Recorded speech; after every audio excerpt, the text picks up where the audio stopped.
Ndio ndugu zangu wakapata mshtuko, baada ya kuingia ndani wakanikuta nimedondoka, nimeingia uvunguni. Siku ya kwanza nikachomwa sindano, siku ya pili nikachomwa sindano, siku ya tatu nikachomwa sindano. Siku ya 4 baba baada ya kuja kutoka Morogoro vijijini huko akasema huyu sio mgonjwa wa kuchomwa sindano. Huyu mgonjwa kuna dawa za kumtibu lakini sio za hospitali. Nikachukuliwa hapa nikarudishwa nyumbani. Yaani baada ya kuchomwa sindano kwa kweli sikuwa na uwezo tena wa kuongea. Mpaka baada ya kurudishwa nyumbani, baada ya kukaa miezi 3 ndio nikapata wepesi wa kuongea. Tena hata watu walipata mshtuko, ndugu zangu, kweli leo mgonjwa anaongea.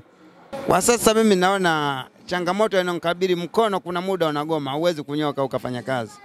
Ukishachoka huwezi kunyoka ukafanya kazi. Kwa maana mpaka niombe msaada. Kutana na kijana huyu anayefahamika kwa jina la Ayubu Ndari, ambaye ana historia ndefu na yenye maumivu mazito ndani yake. Families Media tukakutana na kufahamu mambo yanayomsibu. Naye hapa anatujuza kuwa tatizo lake la ulemavu wa miguu na mkono limeanza tu baada ya kuchomwa sindano, hali ambayo imempelekea changamoto hiyo, huku akieleza zaidi kuwa kwa takribani miezi 6 hakufanikiwa kabisa kuongea baada ya sindano hiyo aliyochomwa.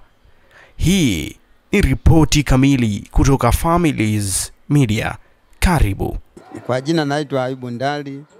Historia ya maisha yangu kwa kweli ni ngumu sana. Ulemavu wangu umenipata nikiwa bado ni kijana mdogo. Ni kijana mwenye umri wa miaka 8 kwenda 9. Na imesababisha mpaka shule sikusoma kwa sababu mimi ni mtu wa vijijini.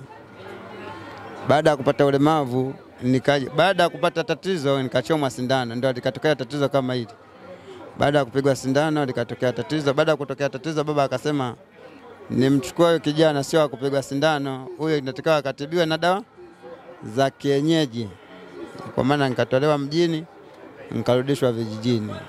Ulichomwa sindano gani na sindano ngapi mpaka kukupekea ile tatizo? Nikachomwa sindano 3 tu. 3 tu.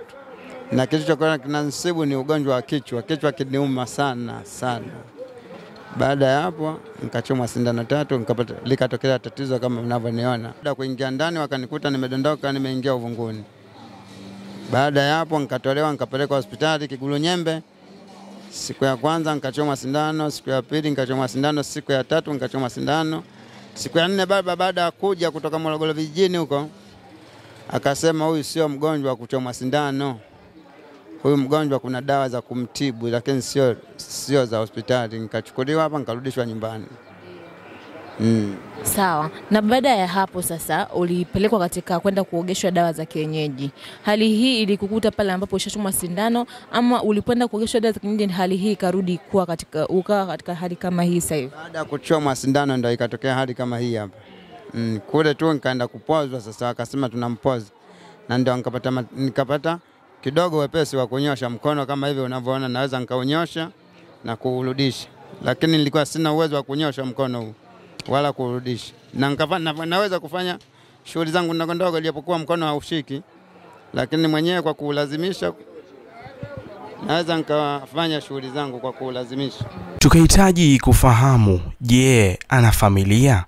Hapa anatueleza ya kwamba ana familia pamoja na watoto ambao wanasoma, huku akieleza ugumu anaoupata kusomesha watoto wake, huku akienda mbali zaidi kusema ya kwamba biashara anayoifanya ya kuuza mafenesi haiwezi kukizi kipato chake, huku akilia kwa Watanzania wanaomtazama kumsaidia ili aweze kuihudumia familia yake, hasa kwa watoto wanaosoma. Na kwa sasa una familia, na je una watoto wangapi?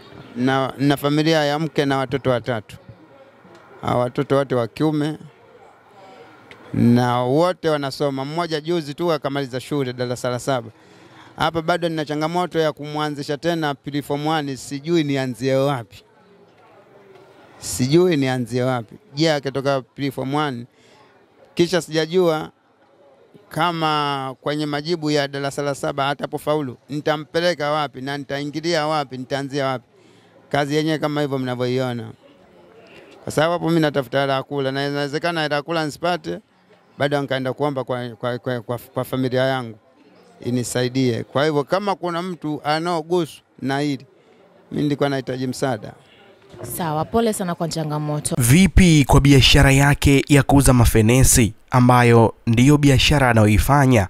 Hapa anaeleza ya kwamba zipo changamoto nyingi ambazo anakumbana nazo, ikiwemo mtaji, huku akienda mbali zaidi kusema ya kwamba muda mwingine kipato ambacho anakipata kupitia biashara hii ya kuuza mafenesi hakikizi kabisa mahitaji ya kwake pamoja na familia yake, huku akisema ya kwamba mtaji alionao ni mdogo, kwani pesa ambayo anaipata katika mtaji huu alionao ni pesa tu ya kula, na muda mwingine anashindwa kufanya mahitaji mengine muhimu. Na hapa tunaona unafanya biashara yako hii ya mafenesi, na ni changamoto ipi hasa ambayo unapitia sasa katika kipindi hiki ukiwa katika hali hii, kufuata mizigo, kuja kukatakata, maana fenesi linahitajika kuandaliwa. Unaweza vipi kuhandle hii biashara yako mwenyewe ukiwa katika hali kama hii? Kwa ukweli kwa hii biashara naifanya tu kwa sababu sina ule mwongozo wa kimtaji. Kama ingekuwa ninakuwa na hela ya kujitosheleza, hii si biashara ya kufanya. Hii ni biashara tu ya kutafuta hela kula. Lakini katika utafutaji hapa nishaishiwa mbinu. Kama angepatikana mtu anisaidie kwamba nibadilishe mbinu mbadala, lakini hii sio mbinu, huu sio mfumo wa kibiashara. Hii kuishiwa mbinu tu, ndio maana unafikia hatua hii hapa. Lakini kama unataka kufanya kazi na una watoto, unajua nina familia, hii sio kazi ya kufanya uwepo kwenye familia. Hii ni kazi tu ya kufanya mtoto mdogo apate hela kula. Lakini kwa mimi mwenye familia siwezi nikauza fenesi moja kisha nikawa na watoto nikaenda nyumbani mtoto akeumwa. Hili lishakuwa tatizo. Kwa maana kama kuna jamii inaoniona, nilikuwa naiomba inisaidie. Kwa ukweli hiyo ni changamoto kuhusu kuwapa watoto hela za shule.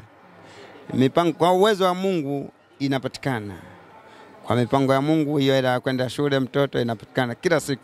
Watoto watatu zaidi ya shilingi 2500 inapatikana. Sasa kwa huyu mmoja hapa aliposimama, kwanza kwa sababu kasimama tunasema kwenye platform 1 bado hajaanza, bado najitafuta. Je, kwa hapa nitajitafutaje mpaka niipate hiyo riziki? Platform 1 kwa mwezi wanasema shilingi 30,000, wengine wanasema shilingi 20,000. Kila mtu ana idea yake ya ufundishaji. Sasa nitaipata wapi hiyo hela ili ni muongoze kijana wangu? Sijajua kama na mimi nitapata msaada kupitia kwake atapofaulu au la. Maana utapomsomesha mtu kukusaidia ni matakwa yake yeye. Sisi tunayafanya kwa sababu ni wazazi. Kama kuna mtu aliyomgusa hili, basi anisaidie ili nijaribu kumsomesha mtoto wangu au kuwasomesha watoto zangu. Changamoto inanikabili, mkono kuna muda unagoma, huwezi kunyoka ukafanya kazi. Ukishachoka huwezi kunyoka ukafanya kazi. Kwa maana mpaka niombe msaada nisaidiwe. Sio kusaidiwa kunyoshwa mkono kwa kazi yangu ninaifanya, kwa mfano fenesi ile kushika, mtu aje anisaidie kukata. Ndio changamoto kubwa inayonipata kwa sasa. Kuna kipindi misuli inakataa kunyoka. Na vidole pia vinakataa, vinashikana kabisa kwa nguvu hivi kama unavyoona. Ukishajishika hivi mpaka unyoshe vidole kimoja kimoja. Sasa hivi kunyosha unyoshe uje ushike tena fenesi mpaka ufanye hivi. Umeona vidole vikishakaa sawa ndio ushike fenesi. Lakini kama ningepata msaada, ningekaa nyumbani pia ningemwambia hata mwanamke uza mkaa mimi nakaa tu, lakini sasa pia na haiwezekani. Utapata wapi hela kwenda kununua iko kitu ukae nyumbani? Ningepata msaada hata wa kununua viatu nikae nyumbani, ningefungua ofisi yangu. Kwa maana ningeshiona tayari nikeshakuwa na kibanda, ningefungua ofisi nyumbani, sio kuzunguka kuna mwisho. Kuna siku unachoka kabisa, utashindwa kunyanyuka kwa sababu mguu pia nao kuna muda unagoma kunyoka. Umeona? Kama hivi kuna muda mpaka unakunjika hivi. Baada ya kukanyaga sawa unakunjika kabisa, unakataa kukanyaga mguu. Kwa hiyo nao pia ni changamoto kwa sasa. Hapa anatoa neno lake kwa Watanzania, huku akiomba msaada kwa yule ambaye ataguswa kumsaidia. Na tukimalizia sasa, neno lako moja kwa Watanzania na wote wa soko wa Tanzania, lipi hasa ambalo unaomba usaidiwe? Mimi cha kusaidiwa kwanza kwa kupitia watoto zangu wapate elimu, kwa sababu baba yao nishakosa elimu.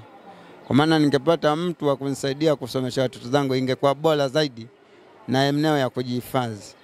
Yaani watoto wapate elimu bora na eneo la kujihifadhi, wanajua wanaenda shule wanafikia kwao. Pale nilipowatengenezea, nilipoishia mimi ilikuwa nimpate msaada wa kuwatengenezea. Wanajua tukipata elimu tukaenda shule tukarudi tunafikia wapi. Hilo za mimi ndio ilikuwa plan zangu tu kwa sasa. Sina ndoto nyingine zozote. Sawa.